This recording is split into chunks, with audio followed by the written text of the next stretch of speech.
Stroke তো একটা মানে স্ট্রোক তো একটা মানুষ যে কোনো ভাবে করতে পারে। আপনি প্রমাণ দেখান আমার সামনে আপনি করছেন। প্রমাণ দেখান।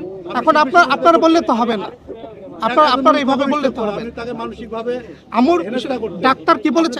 আপনি ডাক্তারের রিপোর্ট দেখে কথা বলেন। হচ্ছে তাকে নির্যাতন করছে। আপনি ডাক্তারের রিপোর্ট দেখে কথা বলেন। আসলে মা হলে তো মানে উনি আমাকে দত্তক নিয়েছে, কারণ আমার ফ্যামিলির সাথে আমার অনেক আগে থেকে একটা সম্পর্ক ছিল। বছর বয়স আছে।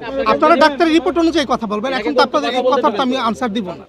আপনারা আমাকে পেঁচাবেন আর আমি আনসার দিতে থাকবো তা না। আপনারা ডাক্তারের রিপোর্ট দেখেন, আপনারা প্রয়োজন হলে ওয়েট করার জন্য আপনারা ওয়েট করেন 3 দিন। আমি তো বারবার বলে দিচ্ছি মামা, দাগের আসলে এটা আসলে আমিও কনফিউজড, দাগটা কিসের জন্য এটা আমি আপনাদেরকে ক্লিয়ার করি। আমি যদি আম্মুর উপর অত্যাচারই করতাম, টর্চারই করতাম, আপনি 26 তারিখ থেকে আপনারা 30 তারিখ পর্যন্ত আপনারা কালকে ইউনাইটেডে যাবেন। ওইখানকার এসডিওতে যে আম্মু যাদের আন্ডারে ছিল সেই এসডিও থেকে আমার নাম্বারে কতগুলো ফোন এসেছে এবং আম্মু নিজে ফোন দিয়েছে, আমার ছেলের সাথে একটু কথা বলবো। আমার ছেলেকে তো কর্তব্যরত নার্স, ডাক্তার এবং সিসি ক্যামেরা ফুটেজ পর্যন্ত আছে। আমি আম্মুকে গিয়ে দুবার খাইয়ে এসেছি। এগুলো তো ভুল প্রমাণ করতে পারবো।